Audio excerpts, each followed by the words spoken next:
What you're saying is that no matter where you are, no matter what religion you're following, as long as you have an open mind, you keep educating yourself, informing yourself, communicating with others, there's always a chance, there's always a hope that we can make this a better world.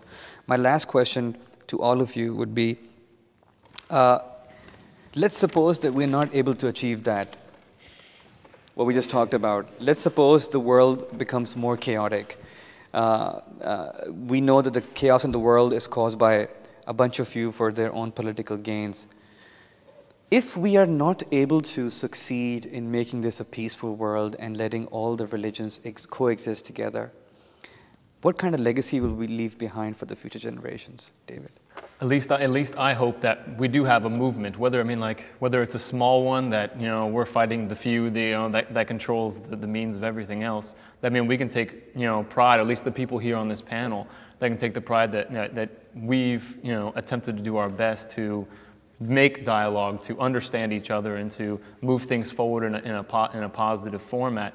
And the way you do that is through youth even younger than we are. We're young now, but that's how we leave it to the next generation, is by teaching the young and the youth. And that's, especially key as university students. We spread that to other university students and the youth later on, that you just continue the movement of these people, of our perspective and things of that nature, of looking for dialogue and things of that nature.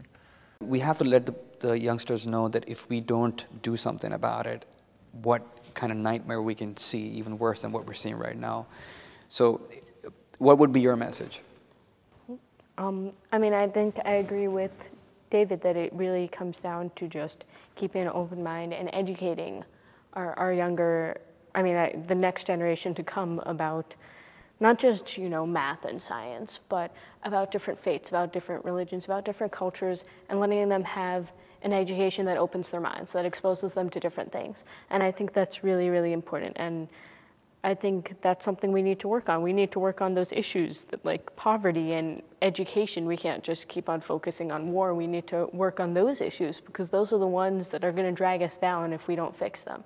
Even God did not take that right away from anybody not to exist. A snake exists, an elephant exists, Satan exists, because God is a practitioner of the best democracy we've ever seen.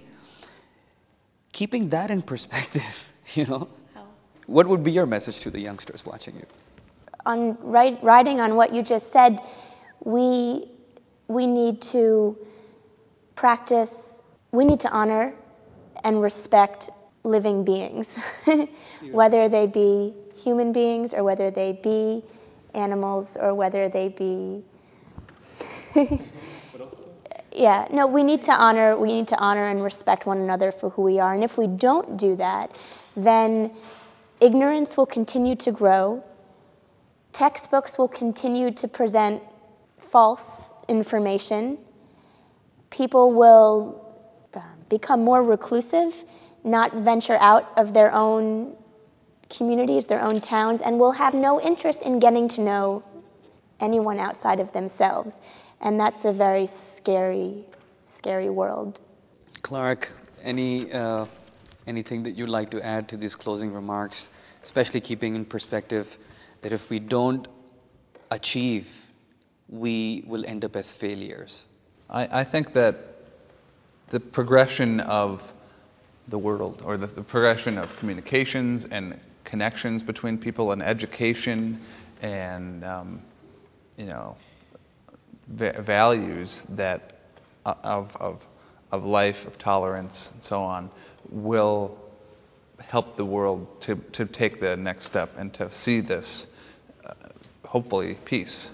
If not in our generation, but then in the next, because our generation is seeing that that's what we want. So in 20 years, when we're making laws and rules and decisions that affect what America does or what other countries are doing and how they interact, it's going to be different than the people who are in power now or who were in power 10 or 20 or 30 years ago. So that's sort of my hope, is that if we can't do it, then our grandkids can do it. And it's going to happen because of communication and because more and more people are seeing more and more things. You can't I mean, we know that there's, dying children in Africa or in India or wherever, and soon they'll know that there's opportunity elsewhere in the world. And so it should all sort of click together. In my Islamic studies, I often get inspired by the things, the Prophet Muhammad has said, and that even touches on, the spirituality of Christian nature and other things. And just reading some other scholarly work, it was a particular surah, 49:13, that I think is very relevant to what we're talking about today. It says, "O mankind, verily we have created you all from a male and a female, and have made you into nations and tribes that you may come to know one another." And I think that, I read reading in some paper that was exactly analyzing Islam in the West and how this relationship, and it seems like a call, for me it seems like a call for us to know each other and to live together. And it seems like they have called the different traditions that we all share in common that we can do these things. And we can look at it this way, that if we don't learn to coexist with each other and amongst our different traditions and faiths, we will miss out all the beautiful food that all these faiths have to offer. Again, I'd like to thank you all. Thank you very much for being a part of this amazing discussion. We hope that we can have many more. Once again, Pooja Virani, David Montez, Stephanie Hertz, and Clark Greger. I was looking at the paper so I don't make a mistake again. Thank you very much for being a part here and for whatever that you want to do in life. And we hope that we can do this again. Thank you all for joining us. Thank you. Thank you. Thank you.